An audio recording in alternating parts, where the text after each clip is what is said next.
Lieutenant Governor, your reaction to the acts that we saw, or the act we saw today in Pennsylvania? I'm shaken for the president, who is my friend of 8 or 9 years now. I'm shaken for this country.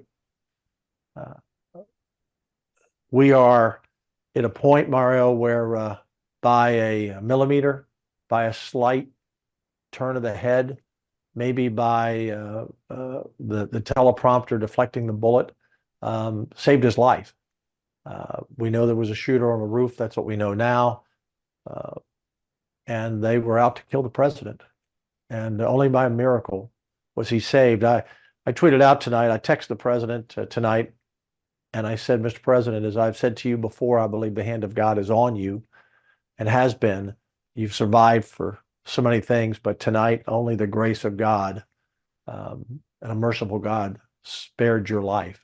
Esther 4:14 says, for such a time as this, I believe his life was spared. And of course, our hearts go out for the Trump supporter who came to have a good time tonight, who was gunned down, and another one critically injured. And I praise the Secret Service. Had that shooter not been taken down immediately, some of those Secret Service would have been shot in the back as they covered him. I mean, they were protective vests, but their heads weren't protected. There could have been a real slaughter there tonight.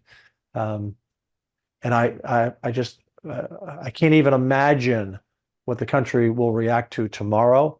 But had he been killed, it would have been a dark day for this country. And we've got to come together, Mario. We cannot be look, politics is a hardball sport. People disagree on important issues, and it's fine to have tough campaigns. But we've entered into this era now where we try to destroy people from all sides, by the way, and it has to end. Lieutenant Governor, you talk about the nation's reaction.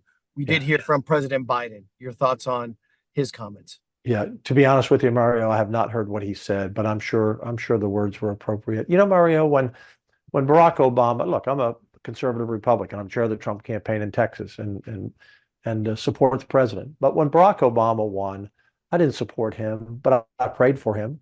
And when he was elected, that he would be safe and not harmed, and that he would be a great president, because it's important for our presidents to be great, no matter which party, because America depends on our president being great leaders. So I pray for people in both parties. I have friends in both sides, work well with people like Mayor Whitmire. We should not be in this divide that we are.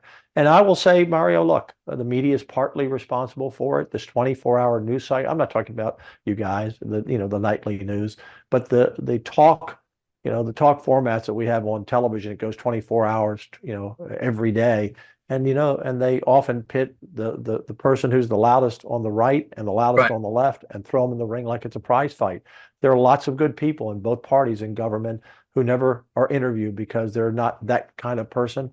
And then, of course, the internet, social media, it's a nasty place, Mario. It's a nasty place that people can say the cruelest of things, whether it's about a high school cheerleader or about someone's wedding dress or whatever, cruel and nasty, um, and coarse, and they hide behind themselves. So there's a lot that goes into this, but as a Christian, I believe we got to get back to the basics of God, because there's a lot of secular teaching for life in the Bible, as well as teaching the Bible. I respect all faiths, but we're a country that you know doesn't seem to have a compass anymore right now. Lieutenant Governor, three quick questions. Yes. You indicated at the very beginning that President Trump, you texted him. By any chance, I suspect the answer is no, but did he happen to respond back?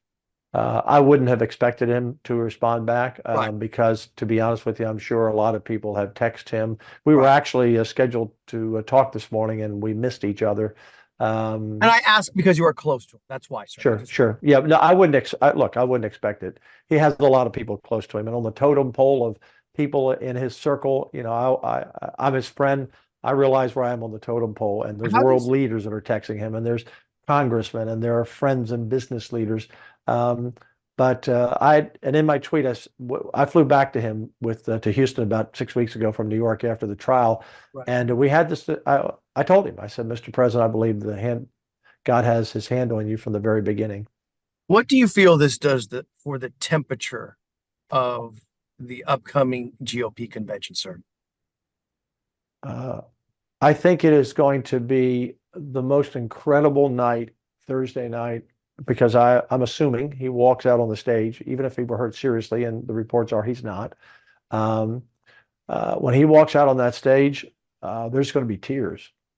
You know, there are going to be tears. When I think how close he was to being killed in front of America on television, people would have seen him assassinated. We've had assassinations. Um, we've had some, Robert F. Kennedy. There were some local cameras there, but we've never seen anyone assassinated in front of the whole world, in essence. And I don't know how we would have responded had that happened. So I'm kind of shaken by all of that, of what might have been. And so, but I know this convention, it will be a joyous time. He's alive. It will be a sad time for those who die, but it's a sad time for our country. It's going to be a very moving night. I can't even, or I don't even know how to think about it. Lieutenant Governor Patrick, you have your army of supporters. Yes, You also have your critics. And you're sure, not the only person in this position. Every other sure, politician has this. sure. How do you think this may change rallies moving forward, as well as gatherings for both parties? Yeah.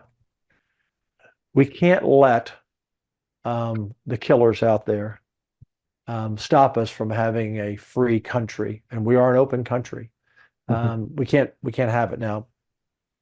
We'll have a post analysis of this and where it went wrong. How did someone get a gun on a rooftop with a 200 or 300 yard shot to kill a president? So something went wrong that even happened. And apparently, I'm just by the reports, he was taken down pretty quickly. Maybe he killed himself, but there were lots of gunshots fired. And if they were close enough to get him, how did he get there? We'll learn that. So security is going to be tighter, but we shouldn't stop. We shouldn't stop going out in public because we're afraid if something happens. Then evil wins, and this is evil. We don't know who this shooter is yet, but I'm sure we'll know in due time. And I'm sure there'll be conspiracy stories, and I think we are. Who knows? But we can't let it stop us. We just can't. But I think that both parties and all people in elective office and all people who support people need to pull back the rhetoric. I'll sure do my part. Again, having a hardball, political debate, go back to our founders. I mean, it was tough back, in the days of Jefferson. But we've gone beyond that. We weaponize, criminalize running for office now. And let me tell you what, Mario, it's one of the reasons a lot of good people don't run. We've weaponized it, and that can't happen both ways, by the way. Everybody has, and it needs to end. Lieutenant Governor Patrick, thank you so much for your time tonight. Thank you, sir.